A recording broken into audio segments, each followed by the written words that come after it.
आपकी আদালতে মোহাম্মদ আজহারউদ্দিনের বিরুদ্ধে অভিযোগ হলো যে উনি ক্রিকেটের উন্নতির জন্য কিছুই করেননি। আজহার সাহেব, আপনি নিজের ফিটনেসের দিকে নজর দিয়েছেন, আপনি লোকসভার এমপি হয়ে গেছেন, কিন্তু ক্রিকেটে যারা আপনার সঙ্গী রয়েছেন ওনাদের এই ব্যাপারে নিশ্চয়ই আফসোস হয় যে আপনি ওদের জন্য কিছুই করেননি। না, আমি তো করার জন্য তৈরিই আছি। যখন আমার উপর ব্যান চাপিয়ে দেওয়া হলো, তার উপর আমি তো আর কিছু করতে পারবো না। তো আমার এখানে আর কোনো ভুলই নেই। যখন আমি কোথাও যাই, এখনো যদি কেউ আমাকে ডাকে, আমি গিয়ে অবশ্যই হেল্প করি। এই যেমন ধরুন ২-৩ বছর আগে হায়দ্রাবাদ টিম যখন আমায় ডেকেছিল, আমি নিজে গিয়ে নিজে নেটে ব্যাটিং করে দেখিয়েছি, ফিল্ডিং করে দেখিয়েছি।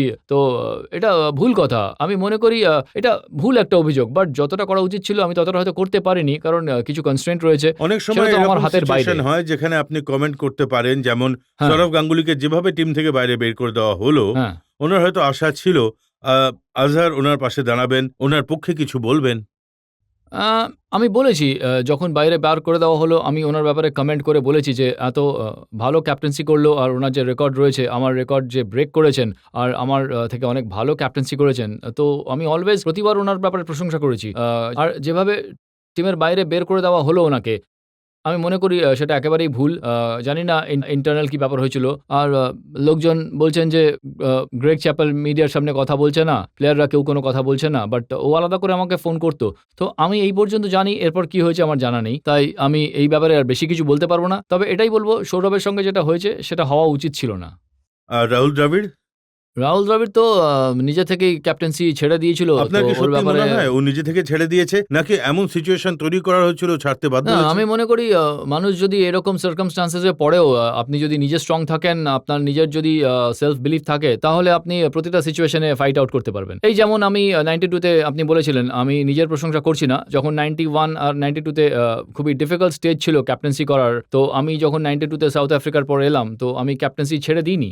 আমি চাইলে ছেড়ে দিতে পারতাম, কারণ আমি খুবই আন্ডার প্রেশারে ছিলাম।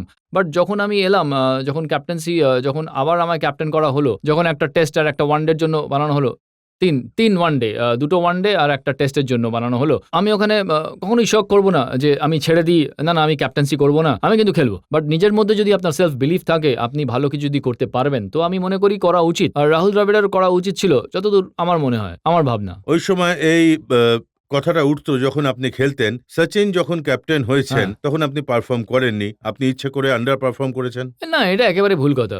আপনি এখনো যদি স্ট্যাটিস্টিক্স বের করে দেখেন, তাহলে সব থেকে বেশি রান আমার, আর কোনো প্লেয়ার ওর ক্যাপ্টেন্সিতে এত রান করেনি। আমি সব থেকে বেশি রান করেছিলাম। ওয়ানডেতে হয়তো আমার থেকে 100-150 রান অন্য প্লেয়াররা বেশি করে থাকতে পারে, বাট টেস্ট ম্যাচে তো আমার রান সব থেকে বেশি ছিল। আপনি রেকর্ড যদি দেখেন, ওর ক্যাপ্টেন্সিতে সব থেকে বেশি রান আমারই রয়েছে, আর সব থেকে বেশি ম্যাচ ও জিতেছে আর পারফর্মও করেছে। কি কারণ ছিল সচিন তেন্ডুলকর ক্যাপ্টেন হতে চাইতেন না? ওনার কি নিজের পারফরমেন্স নিয়ে বেশি চিন্তা ছিল? না, জানি না, এটা তো আপনি ওকেই জিজ্ঞেস করে নেবেন, সেটাই ভালো হবে না? আমি তো ওর ব্যাপারে বেশি বলতে পারবো না। বাট দেখুন, ক্যাপ্টেন্সি করাটা সবার জন্য, সবার পক্ষে সহজ হয় না। ক্যাপ্টেন্সি করাটা গোটা টিমকে নিয়ে চলতে হয়। বাট অনেক ভালো প্লেয়ার হলেও খুবই খারাপ ক্যাপ্টেন হয় সে। আমি এটা বলবো না যে ও খারাপ ক্যাপ্টেন ছিল, বাট জানি না ওর রিজন কী ছিল, সেটা ওই ভালো বলতে পারবে। কিন্তু এটা তো আপনি বলতে পারবেন যে কি এমন হয়েছিল যে আপনার ক্যাপ্টেনশিপে আপনি নবজোৎ সিং সিধুকে কান ধরে বাড়ি বার করে দিয়েছিলেন? না, আমি কখনো বের করে দিইনি। এই ব্যাপারে আমি কিছু জানি না। আমি কখনো কান ধরে বের করে দিইনি। ও তো আমার সঙ্গে শেষ পর্যন্ত ক্যাপ্টেন্সিতে অর্ধেক ট্যুর করে ইংল্যান্ড থেকে উনি ফিরে এসেছিলেন। আমি জানি না কি হয়েছিল। আমি আজ পর্যন্ত ওকে জিজ্ঞাসাও করিনি কি হয়েছিল, আর করবও না। এই এখন ব্যাপারে তো জানি উনিও না। আপনার সঙ্গে লোকসভার মেম্বার, আপনি অবশ্যই জিজ্ঞেস করতে পারেন যে কি হয়েছিল ওই সময়। এই তো সব পুরনো কথা, প্রায় 10-12 বছর হয়ে গেছে। আপনার কি এখনো মনে নেই ঠিক কি কারণে উনি অর্ধেক ট্যুর ছেড়ে মাঝপথে দেশে ফিরে এসেছিলেন? না, আমি জানি না। আমি তো এখনো ওর সঙ্গে ভালোভাবেই দেখা করি। আমার আন্ডারে তারপরেও ও 2-3 বছর খেলেছিল। তো আমার কোনো প্রবলেম হয়নি। আজহারউদ্দিন স্যার আপনাকে ভারতীয় ক্রিকেট বোর্ড ক্যাপ্টেন করেছিল, আর Sonia Devi MP. Which is better feeling for you? আমি মনে করি ক্রিকেট আমি যেটা খেলতাম, ওটা আমি নিজের পরিশ্রমে খেলেছি, একদম মন প্রাণ দিয়ে খেলেছি, আর প্রাণ দিয়ে খেলেছি, আর সবকিছু দিয়ে খেলেছি। ওটা আমার জন্য একটা আলাদা ফিলিং। আর আপনি যখন পরিশ্রম করে তার ফল পান, সেটার একটা আলাদা ফিলিং হয়। আর এখানে সোনিয়াজি আমাকে যে সুযোগ দিয়েছেন, আমায় এমপি ভোটে লড়ার সুযোগ দিয়েছেন, সেটা অন্য ধরনের ফিলিং। আমি ওনার কাছে কৃতজ্ঞ। আমি দুজনের কাছেই কৃতজ্ঞ যে আমায় যোগ্য মনে করেছে ওরা, তাই আমি ক্যাপ্টেনও হয়েছি, আর আমি এখন এমপিও হয়েছি। বাট বেটার তো খুবই কঠিন বেটার বলা, বাট আমি মনে করি দুটোই খুবই ভালো, বাট বেটার আমি এমপি তখনই বলতে পারবো যখন আমি কারোর উপকার করতে পারবো, যদি ভালো উন্নতি করতে পারি, আর আমি আশা করি সেই কাজটা ভালোই করবো।